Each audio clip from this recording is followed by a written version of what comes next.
김영훈의 두뇌 교육을 시작하겠습니다. 오늘의 주제는 노년기 만성 통증, 진단부터 관리까지 약과 비약의 균형이 해답이다입니다. 노년기 만성 통증 관리에는 정확한 진단과 꾸준한 치료, 약물 및 비약물적 접근이 모두 필요하며 약물 사용은 개인에 따라 맞춤형으로 주의 깊게 이루어져야 합니다. 정확한 진단과 맞춤형 약물 비약물 관리, 꾸준한 사정과 교육, 협력이 노년기 만성 통증의 올바른 관리를 위해 가장 중요합니다. 1. 만성 통증 관리의 원칙입니다. 만성 통증의 원인 질환을 먼저 정확하게 진단해 치료하는 것이 중요합니다. 통증 증상은 단순 불편이 아닌 삶의 질에도 영향을 주므로 조기 치료와 꾸준한 관리가 필요합니다. 생활습관 개선, 바른 자세, 스트레칭, 적절한 운동, 이 예방과 통증 경감에 도움이 됩니다. 이 약물 사용의 올바른 방법입니다. 약물 선택은 통증 유형 및 환자 상태를 고려해 정해야 하며 가장 부작용이 적은 약부터 사용합니다. 아세트아미노펜, 티레놀, 근골격계 통증에 NSAIDs 비스테로이드성 소염제는 낮은 용량부터 짧게 사용합니다. 중등도 이상의 통증엔 마약성 진통제가 필요할 수 있는데 최소 용량에서 점진적으로 조절하며 부작용, 오심, 구토, 변비 등을 주의 깊게 관찰하고 사용해야 합니다. 복용 중인 다른 약물, 만성질환, 신장, 간, 심혈관 질환 등 신체 인지 기능에 따라 처방 변경이 필요합니다. 꾸준한 통증 사정과 효과 평가, 환자와 의료진 간의 충분한 소통이 필수적입니다. 3. 비약물적 통증 관리입니다. 물리치료, 운동요법, 인지행동치료, 마사지, 침술, 온열 할랭, 요법 등 비약물 치료가 병행될 때 효과가 높습니다. 심리적 지원 및 가족 사회적 지지 역시 장기적으로 통증 관리에 도움이 됩니다. 기능성 건강식품의 효과는 아직 과학적으로 충분히 검증되지 않아 의료진과 상담 후 선택하는 것이 좋습니다. 약물 치료에 대하여 말씀드리겠습니다. 노년기에는 만성 통증이 흔하고 신체적, 인지적 취약성 때문에 약물 선택 시 부작용 최소화가 가장 중요합니다. 국제 가이드라인 WHO, 미국 제리아트릭스 소사이어티, 대한통증학회 등을 종합하면 시니어 만성 통증 1차 약물 권장 기준은 다음과 같습니다. 1. 노년기 만성 통증 1차 권장 약물입니다. 아세트아미노펜, 타이레놀 등 가장 우선 권장되는 1차 약물입니다. 근골격계 통증, 골관절염, 요통, 경증, 중등도 통증에 효과적입니다. 위장관 출혈, 신장 기능 악화 위험이 적어 NSAID보다 안전합니다.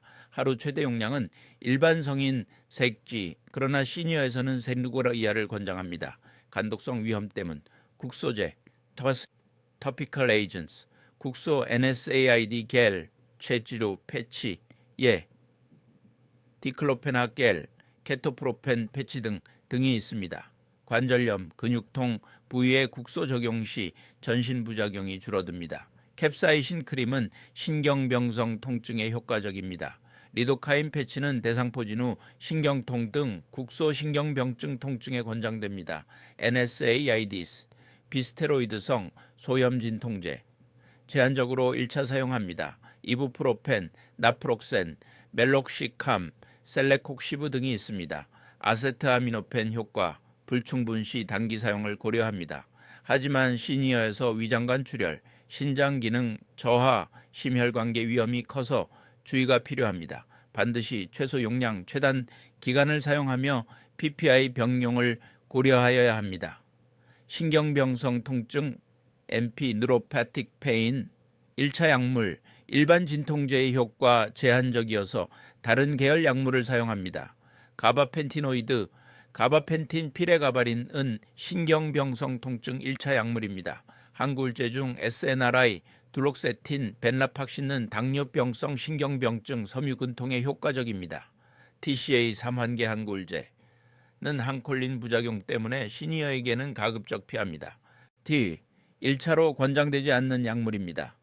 오피오이드, 부작용, 변비, 혼돈, 호흡 억제, 낙상 위험 때문에 만성 통증의 1차 약물로는 사용을 금지합니다. 다른 약물이 효과 없고 삶의 질이 크게 떨어질 때만 단기 엄격히 사용합니다. 벤조디아제핀 근이완제는 어지럼증, 인지 저하를 일으키므로 낙상 위험이 증가하므로 가급적 회피합니다.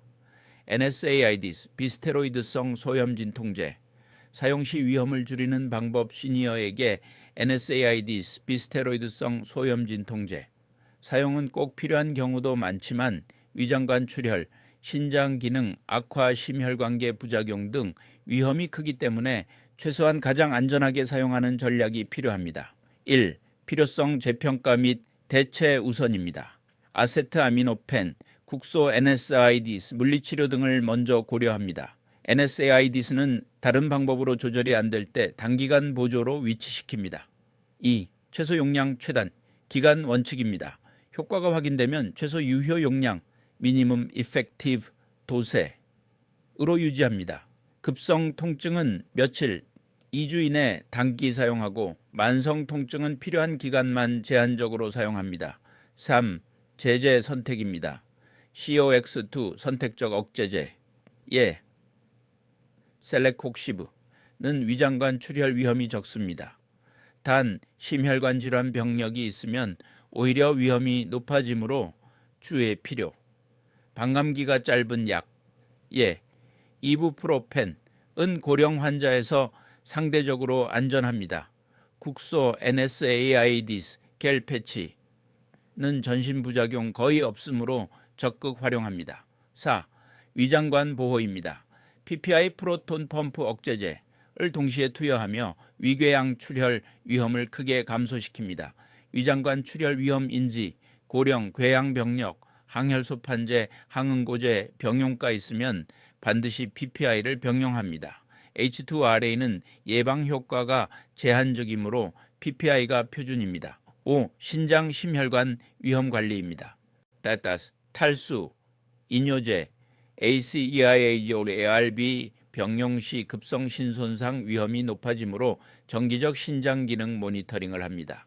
신부전 고혈압 환자는 체액저류, 혈압 상승의 가능성이 있으므로 정기 혈압 체중 점검을 합니다. 6. 모니터링입니다. 정기검사, CBC 빈혈 여부, 신장기능 검사 EGFR, 크레아티닌, 강인응 검사 혈압을 측정합니다. 이상 증상, 흑색변, 토혈, 부종, 소변량 감소, 호흡곤란 등 발생 시 즉시 중단하고 진료를 받습니다. 노년기 마약성 진통제 장기 사용의 주요 부작용에 대하여 말씀드리겠습니다. 노년기에는 마약성 진통제 오피오이드 아날게식스가 암성 통증뿐 아니라 다른 치료에 반응하지 않는 만성 통증에도 쓰이기도 합니다. 하지만 장기 사용 시 시니어에게 특히 위험한 부작용이 뚜렷하기 때문에 반드시 주의가 필요합니다. 노인의 마약성 진통제 장기 사용 시 주요 부작용은 변비, 선망인지 저하, 졸림 낙상, 호흡 억제, 호르몬 억제, 골다공증 성기능 저하, 의존성입니다. 특히 낙상, 골절과 변비, 선망이 노인에서 가장 임상적으로 중요한 합병증입니다. 1. 중추신경계 부작용입니다. 인지 저하, 선망, 데리륨, 집중력 저하, 창란, 환각을 일으켜 치매 시니어에서 악화합니다. 졸음, 진정, 주간 졸림, 활동성 저하로 인하여 낙상, 골절 위험이 증가합니다. 호흡 억제, 호흡 곤란, 수면 무호흡증의 악화를 보입니다. 2. 소화기계 부작용입니다. 변비 가장 흔함 58%, 장운동의 억제로 심한 경우 장폐색 위험이 있습니다. 오심구토, 초기 흔하지만 시간이 지나면서 일부 내성이 생깁니다. 식욕 저하, 체중 감소가 옵니다. 3. 심혈관 호르몬계 부작용입니다. 기립성 저혈압, 어지럼증, 실신은 낙상 위험을 높입니다. 호르몬 억제, 하이포고나디즘, 테스토스테론, 에스트로겐 분비가 감소하여 골다공증, 성기능 저하, 피로를 초래합니다. 부신 억제가 가능합니다. 4. 근골격계 영향입니다. 낙상, 골절, 위험 증가, 졸음, 어지럼증, 기립성 저혈압, 근력 약화의 복합 결과입니다. 골밀도 감소, 호르몬 억제와 활동성 저하로 골다공증이 촉진됩니다. 의존성 및 남용입니다. 신체적 의존, 장기간 사용 시 중단하면 금단 증상, 불안, 발한, 불면, 통증 악화이 나타납니다. 내성, 동일 효과를 위해 점점 용량 증량이 필요하여 부작용 위험이 높아집니다. 심리적 의존 남용 위험으로 인하여 특히 고립된 시니어에서 위험합니다. 6. 기타입니다. 면역 억제, 장기 사용 시 감염 위험 증가의 가능성이 있습니다. 배뇨 곤란, 전립선비대증 있는 시니어에서 증상이 악화됩니다. 노년기 비약물 치료, 미어스 약물 치료, 병용 시 우선순위에 대하여 말씀드리겠습니다. 노년기의 통증, 우울증, 불면증 같은 문제는 비약물 치료 non-pharmacological therapy와 약물 치료 pharmacological therapy를 병행하는 경우가 많습니다. 그러나 고령에서는 부작용 위험이 높아 우선순위와 단계적 접근이 매우 중요합니다. 노년기 치료는 비약물에서 약물 보조가 원칙입니다. 경증은 비약물 단독, 중등도 이상이면 약물과 비약물을 병행합니다. 증상이 조절된 후에는 약물을 줄이고 비약물 치료를 장기 유지하는 것이 이상적입니다. 1. 원칙, 비약물 치료. 우선 약물은 보조입니다. 국제 가이드라인 WHO, American Geriatrics Society, 대한노인정신의학회 등 공통 입장, 비약물 치료를 1차 선택, 약물 치료는 증상 조절이 불충분하거나 위험이 큰 경우 보조적 사용, 이유, 시니어는 약물 부작용, 약물 간 상호작용 위험이 크기 때문입니다. 2. 질환별 구체적 우선순위입니다. 만성 통증, 1차는 비약물 운동치료, 스트레칭 근력, 물리치료, 인지행동치료, CBT for pain, 보조기구 순으로 진행합니다. 2차는 국소치료, 국소 NSAIDs, 리도카인 패치 순으로 진행합니다. 3차는 전신약물, 아세트아미노펜, 필요시 저용량 NSAIDs, 이진메이스, PPI를 병용하며 신경병성 통증 시 가바펜티노이드, SNRI를 복용합니다. 4차는 오피오이드를 사용하나 다른 치료 불충분 시 제한적입니다. 우울증, 1차는 비약물, 상담 지지적 치료, 인지행동치료, 명상, 사회참여 프로그램으로 이어집니다. 2차에서는 약물은 SSRI, 세르트랄린, 에스시탈로프람, SNRI, 둘록세틴 등으로 증상이 일상 기능을 현저히 방해할 때 조기 약물 개입합니다. 병용은 약물로 기분 조절하고 CBT로 재발을 예방하여 효과가 가장 큽니다. 불면증, 1차는 비약물, 수면위생 교육, 빛소리 조절, 낮 활동 유지, 불면증용 CBT-IA로 치료합니다. 2차는 약물, 비벤조디아제핑의 수면제, 졸피뎀, 멜라토닌 유도체, 단기 최소 용량으로 치료합니다. 벤조디아제핀은 시니어 낙상, 선망 위험 때문에 가급적 피합니다. 3. 병용 시 우선순위 결정 기준입니다. 증상 심각도, 경증에는 비약물, 중등도, 중증에는 약물을 조기 병용합니다. 부작용 위험, 신장 간 기능, 낙상 위험, 인지 기능 등을 고려합니다. 환자 선호도, 생활습관 교정 운동을 선호하는지, 빠른 약물 효과를 원하는지 확인합니다. 치료 접근성, CBT 운동 프로그램을 지역사회에서 이용할 수 있는지 여부가 중요합니다. 4. 실제 임상 적용입니다. 스텝 1. 비약물 치료 먼저 시작하고 효과, 수능도를 확인합니다. 스텝 2. 증상이 생활을 심각하게 방해하거나 위험 자살 사고, 극심한 통증할 때 약물 병용을 시작합니다. 스텝 3. 약물 효과가 나타나는 동안 수주 수개월, 비약물 치료 병행하여 재발 부작용을 최소화합니다. 스텝 4. 장기적으로는 비약물 유지, 약물 최소화 중단의 전략을 씁니다. 다중약물과 통증약, 상호작용 점검 방법에 대하여 말씀드리겠습니다.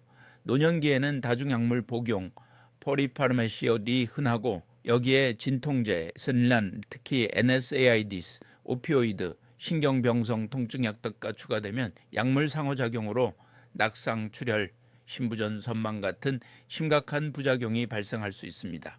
따라서 체계적으로 점검하는 과정이 필요합니다.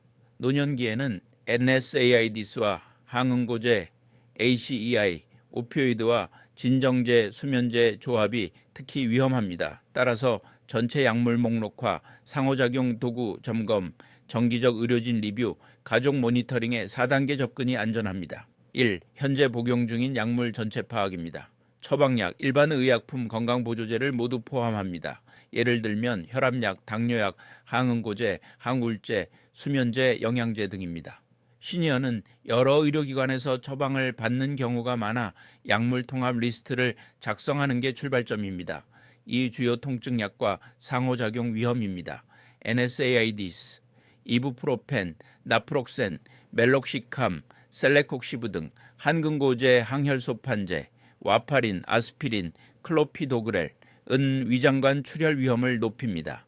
ACEI, ARB, 이뇨제는 신기능 악화를 나타냅니다. 트리플 와미, 스테로이드는 위장관 궤양 출혈 위험을 상승시킵니다.